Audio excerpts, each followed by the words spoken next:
I'd like to share with you a couple of exercises that have become a habit for me, part of my morning practice. And in case any of you want to return to them, we'll just put them on a brief recording if you want to be able to refer back to them later. Great, so let's start with standing up. Let's start with standing up. This is an exercise many of you have seen me do a lot of times, but it's a very good one and it's a part of my every morning. So I'm just sharing some of my habits with you. Stand up in a place where you could bring your arms to the side without running into a wall. You don't have to be on camera, but if you can see me on camera, that would be useful. I'd like to build on some of the things Kushna Roshi was sharing yesterday about engaging hara and breathing. So I'd like you to soften your knees, feel your feet just sink into the earth. Feel each of your toes on the earth, your heel, right? Just feel, let the feet feel the earth. So that might mean you want to take off shoes if you have them on. And now just bring your weight toward your big toe. And gently extend your big toe into the earth as if you could like plugging in a little socket, a little plug into a socket, and then release that. And just plug it in again. Plug in your big toes and release it.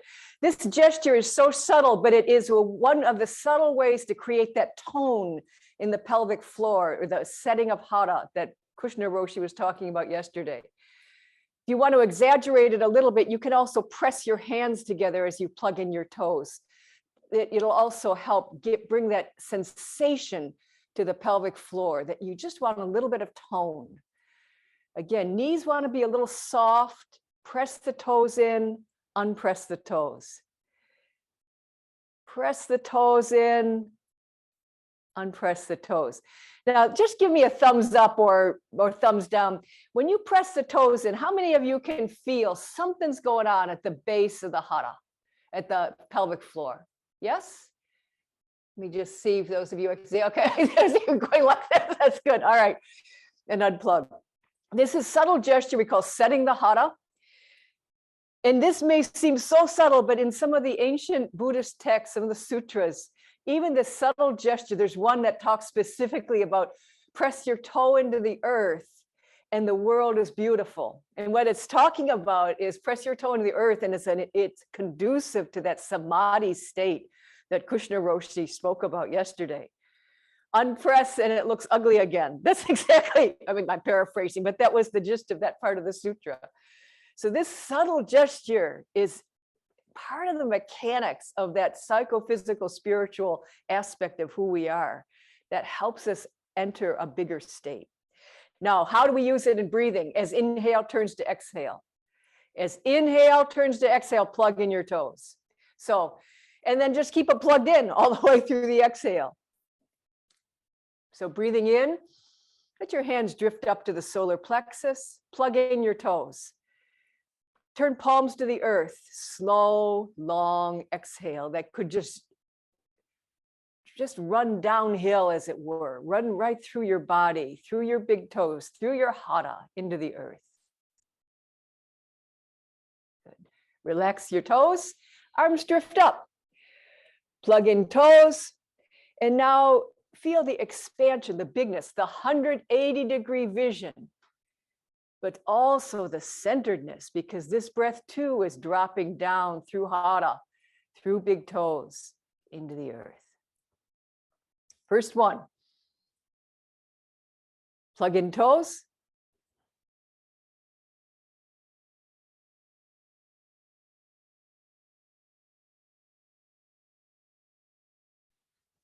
Second, arms drift up, plug in toes. As you expand, feel especially the little finger side of the underarm side get bigger, longer. That's the extensor side of the body. Good. Relax your toes, arms drift up, last set, plug in your toes, settle down. Just as in Zazen, we're making this exhale many times longer than the inhale. because it is the relaxing part of the breath cycle. Arms drift up, plug in your toes. Big, expansive, completely centered feeling.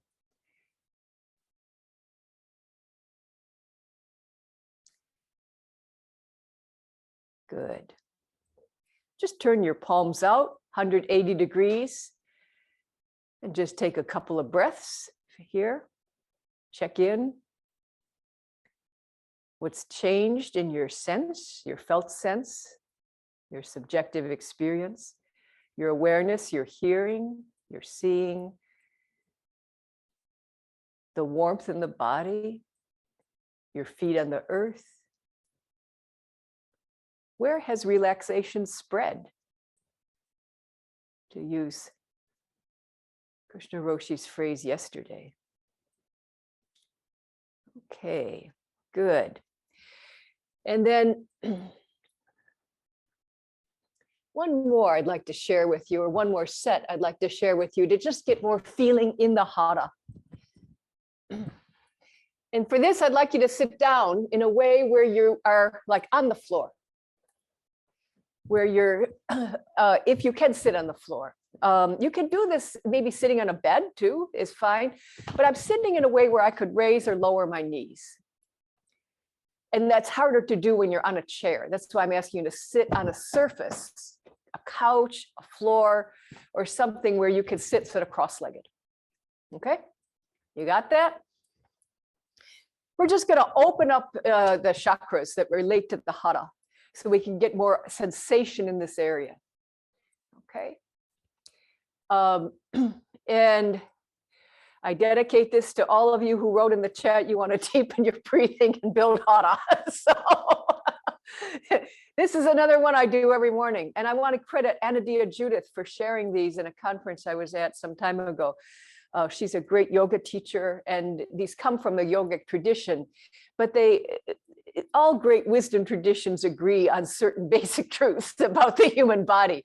And the way that hara was described yesterday from a Taoist point of view is not that different from how it is in yogic or Indian traditions.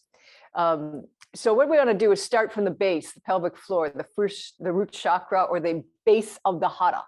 And on inhale, raise your arms up and bring your knees up. And on exhale, let everything drop. Now, in this case, we're going to breathe in through nose, out through mouth. It's going to be a relaxing breath. So we're just going to let everything go on the exhale. In, out. In, knees up, arms up, out. Now, you can do this very slowly, or you can pick up the speed. Whatever speed you want is up to you. But if you do it faster, you tend to get more energy, but it's also a little more exhausting. So tune to your own body this morning. What does it want?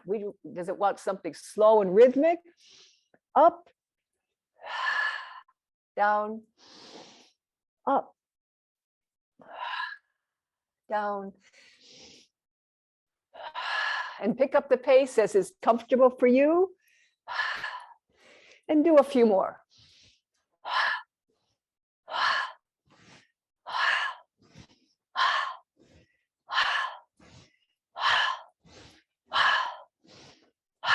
And when you're ready, just stop and feel how this wakes up the pelvic floor, the base of the hara. Just feel that bottom of the torso. Notice there's any warmth there. Okay. Next one, we're going to work center of hara, second chakra. And for this, we're going to put our hands on the hara. On the hara. On the inhale, we're going to arch the back and expand everything, including even the chest, the whole midline, and the hara. On the exhale, we're going to sort of round the back and let everything out, sort of like that the way we were doing some of the exercises yesterday. So it's going to arch on inhale, big feeling. Let it all out on exhale. Take care if your back is bad, do this very slowly. If you want more energy, you can pick up the pace at your own pace. Make as exaggerated a movement as you can, feeling into this whole area, expanding, moving in and out, so it all wakes up. This is not hara breathing per se, it's just breathing that helps wake up the hara. So I want to be clear about that.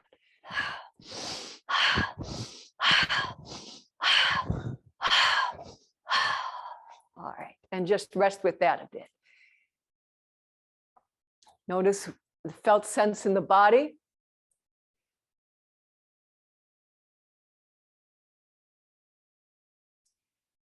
Okay. And then the third one we're going to work is the solar plexus.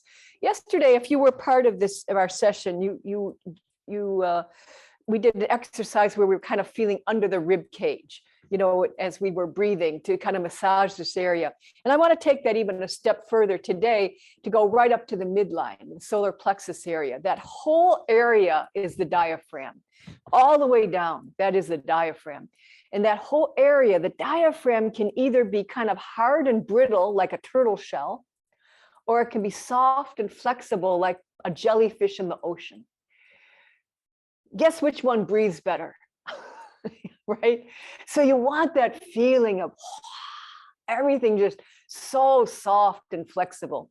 So what we're going to do is take our fingers and gently invite the diaphragm to become more jellyfish-like by just working down the underlining of the ribs and also into the solar plexus. At the same time, we're going to create some rotation around the solar plexus. This rotation is a horizontal circle. It's a horizontal circle, right? This way. If you imagine a clock face, as I go halfway around the circle, I'll inhale, and then I'll exhale the other half around. At the same time, I'm using that movement to find space in the solar plexus. So the bottom of the body is moving a little bit, but it's really moving at the solar plexus, so that if it were dropping sand, you know, on the earth, it would be making a little clock face from the solar plexus. Yeah. So inhale, half of the circle, exhale. You can work down the ribs and then work back up to the solar plexus. And about when you're done with that direction, go the other direction. Feel where it moves, feel where it doesn't move. Feel where you can get in there, feel where, whoa, that's a turtle shell right there.